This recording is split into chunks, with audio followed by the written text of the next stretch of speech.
Hi everyone, it's Sue Plumb here to share an art journal process video with you today that I created for Viva Las VegaStamps.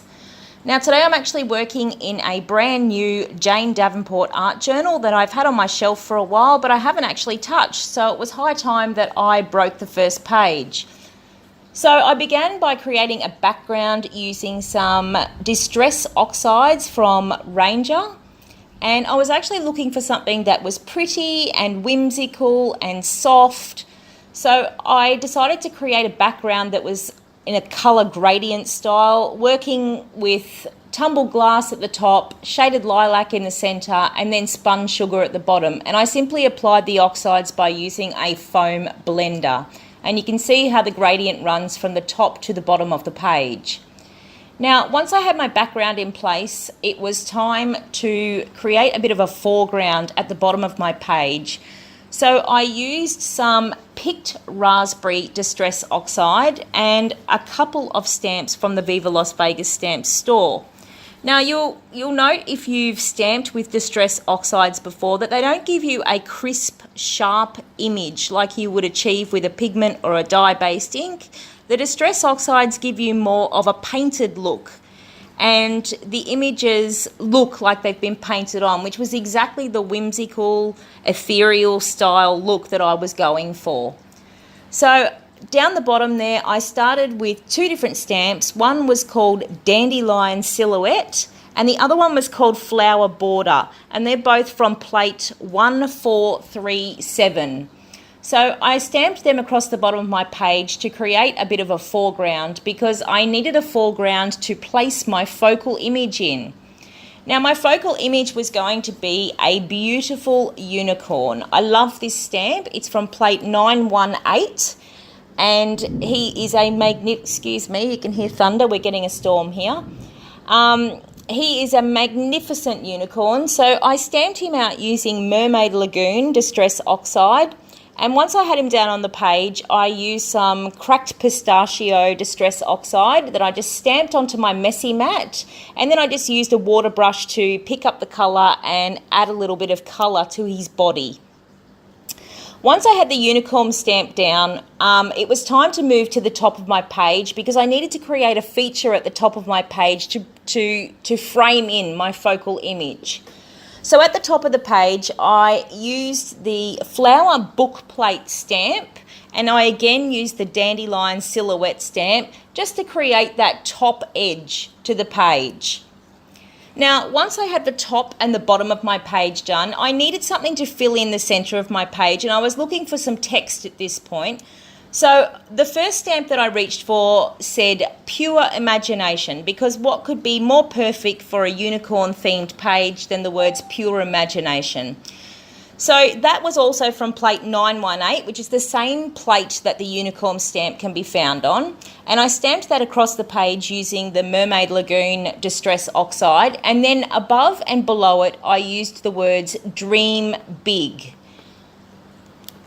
I also stamped those using the Mermaid Lagoon Oxide. And once I had all of those words in place, I added the words I hate reality, which was also from plate 1437, which is the same one that the Dandelion Silhouette and the Flower Border stamps are on. So I added that into the little space on the book plate there. And with all the text in place, it was then time to create a bit of extra interest on the background. So the next stamp that I reached for was called Bursting Stars, and I was also looking for a little bit of colour contrast at this point, so I used the Squeezed Lemonade Distress Oxide, and I stamped out that Bursting Stars stamp 3 times because, hey, the rule of threes, I always work in threes.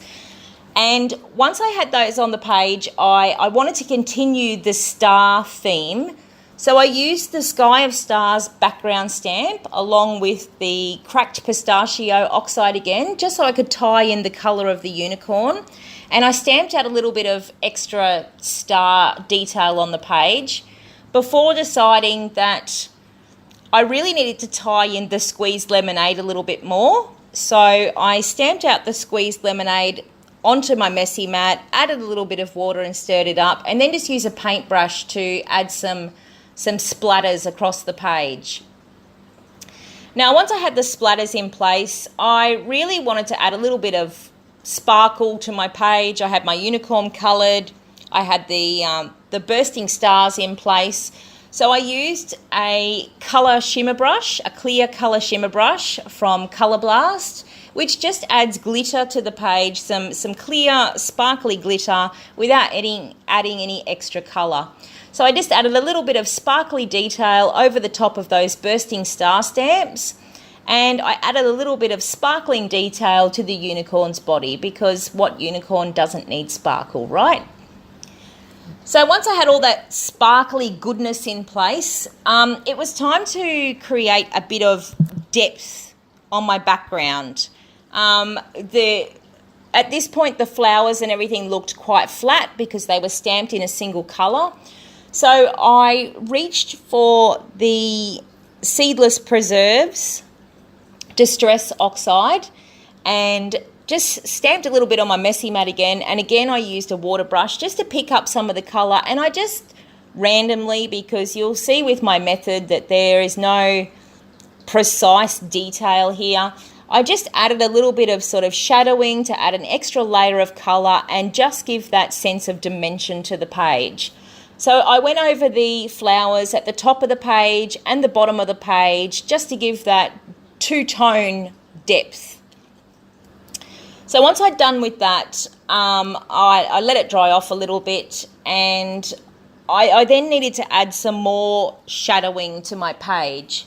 One of my favourite tools for adding shadowing and adding detail is my Stabilo All Pencil, which, if you are familiar with these pencils, you know write on virtually any surface. They write on paper, they write on glass, they write on plastic, and they're really, really useful.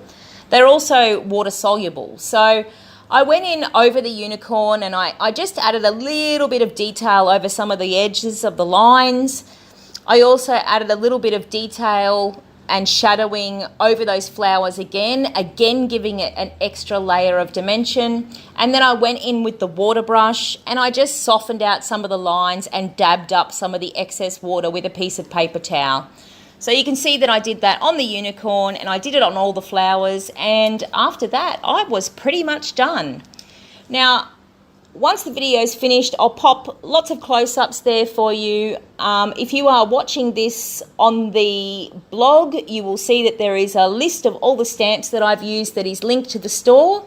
If you're watching this on YouTube, I'm going to pop a link to my blog post down below so you can go over to the blog and you can check out all the stamps that I've used in the store for yourself. Thanks so much for stopping by today so that I could share this with you. I'd love to see you have a go at your own style, whimsical page. Don't forget to share any of your creations in the Viva Las VegaStamps group on Facebook. Until next time, thanks for stopping by. Bye.